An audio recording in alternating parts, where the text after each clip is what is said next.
नमस्कार मंडळी, पुन्हा एकदा स्वागत करतो तुमचं आपल्या एका नवीन व्हिडिओमध्ये. आज गुरसाले येथे सरपंच केसरी भव्यदिव्य ओपनचं मैदान चालू झालं आहे. या मैदानामध्ये भरपूर दिवसानंतर अमिषद भादले यांचा चिमण्या आणि सर्जा 80-55 आज आपल्याला चिमण्या भरपूर दिवसांनी मित्रांनो बघायला भेटला.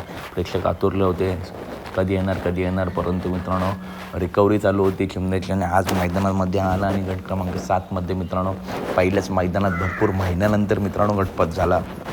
आणि आज चिमण्याचा जो प्रेक्षक वर्ग आहे तो सुद्धा खुश असेल, कारण भरपूर अशी वाट बघत होते. काल गाजवणारा नंदी आहे आणि अजून मित्रांनो भरपूर काल चिमण्याला गाजवायचं आहे. तर आजच्या मैदानामध्ये चिमण्या गटपात झाला. तसेच आज महाराष्ट्राचे लाडके 2 नंदी मथुर, बाकासूर आणि घोटकरांचा रॉकेटसुद्धा तिन्ही नंदी आज आपल्या पालताना दिसणार आहेत. उद्याच्या सोनेरा केसरी मैदानामध्ये हे नंदी आपल्या पालताना दिसतील. तर अपडेट आवडल्यास नक्की व्हिडिओ लाईक करा, चॅनलला सबस्क्राईब करा, कारण अशाच महत्त्वपूर्ण टॉप अपडेट नेहमी आपल्या चॅनलवरती येत असतात. चला तर भेटूया पुढच्या व्हिडिओमध्ये. धन्यवाद मित्रांनो. व्हिडिओ लाईक करा, चॅनलला सबस्क्राईब